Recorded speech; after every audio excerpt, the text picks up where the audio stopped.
We are eagerly anticipating the highly anticipated developments in the upcoming sequel of The Amazing Digital Circus. Will there be a new set of captivating characters, or will we witness the transformation of familiar faces into abstracted monsters? The second episode promises a plethora of intriguing events, and in this video, we will delve deep into the intricate details. Make sure not to miss a single moment by staying tuned until the very end. Greetings, fellow enthusiasts. With the release of the second episode drawing ever closer, the timing couldn't be more perfect to unravel the enthralling events that lie ahead. In our previous discussions, we explored numerous facets of this mesmerizing spectacle.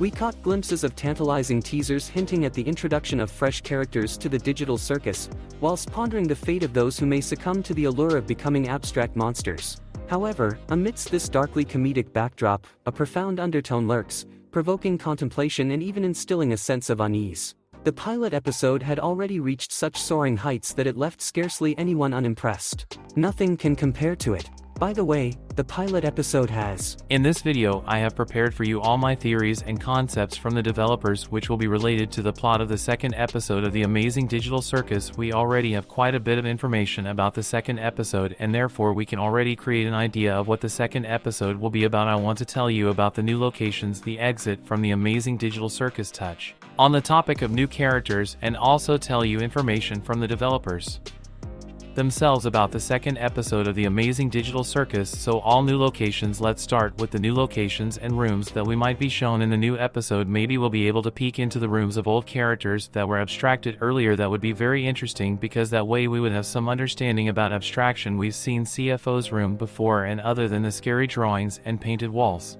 there was nothing else interesting. The only thing that was weird was the evil Kane, but I'll come back to that a little later. This begs the question, under what circumstances and in the same way does abstraction happen? Is it that when you're constantly thinking about getting out and end up going crazy, you absolutely have to abstract? And if there are other reasons, we can learn about them in these very rooms. Maybe that's how we learn about the stages of abstraction and what the reasons might be. Or maybe some of the previously abstracted characters wrote down their state in some notebook. Also, Gooseworx herself wrote that we will still be able to look into the room of each character we have now, and it makes sense because, as we know, each character will be dedicated to a separate series. So far we've only seen the inside of 3 rooms: the room of Peony, Chemo, and Gangle. Of course, we have also seen the tent from inside and outside, as well as a few other locations. On top of that, we also took a detailed look at the concept of the Amazing Digital Circus.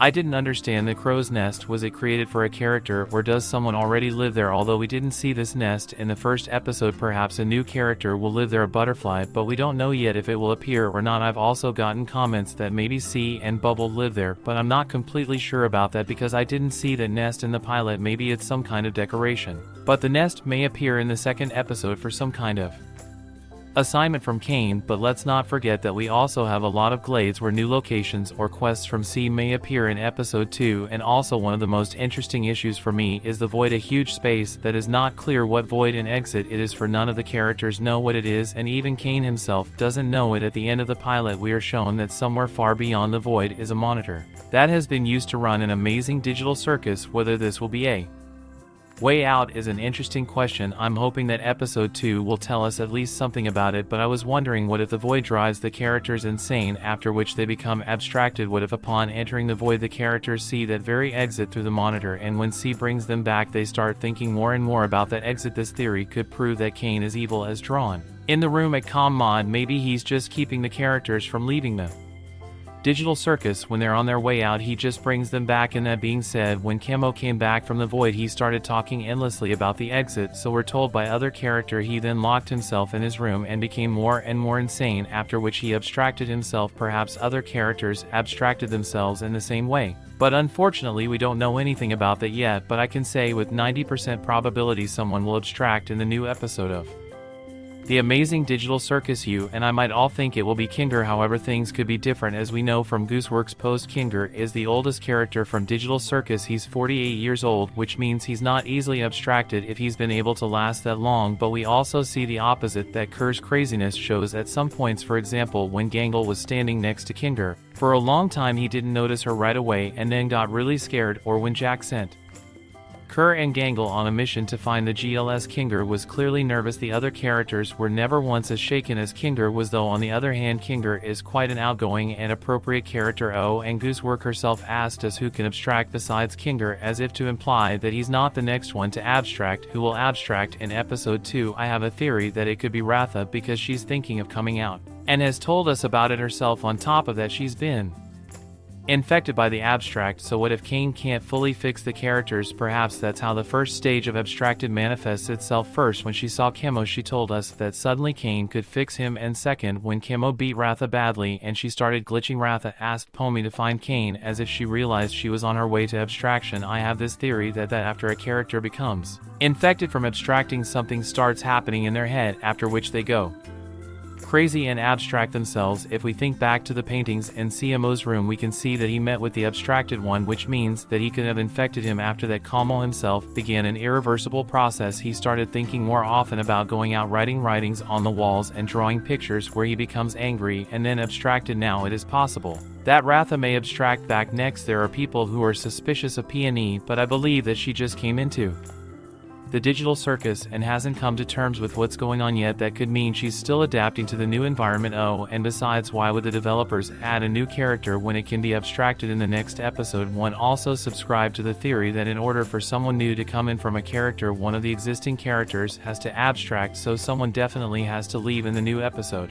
And I believe it will be either Kinger or Radha, because they have the best chance of abstracting. But if we look at the character concepts that came out before the first episode, we don't see a replacement for Kinger, but we just might see a doll or a ghost instead of Radha, because they are very similar to Rat's structure. But there's one problem. Gooseworx said that we haven't seen the character that will appear in the new episode yet. What exactly she meant by that is unknown at this point. Either it's a character that refers to the first episode, or it refers to all the official posts. So time to summarize main aspects, everything I've told you about the possible plot of the second episode of the Amazing Digital Circus. First off, there is a 90% chance that a new character will appear in episode 2. Why 90%? Because based on the information I have, Gooseworx can sometimes play jokes on us and say things that aren't true. Yeah, that's a possibility. Second, I think we'll be told something more about abstraction and its stages in the second episode. Third, we'll probably be shown new locations as well as the layout of the characters' rooms in the Amazing Digital Circus. Fourth, I think the developers should tell us more about the void, because it is behind it that the exit can be found. Fifth, we should learn more about Kane, because he's too obscure for us right now. He is an artificial intelligence, has a very strange personality, comes up with tasks for the characters, and sometimes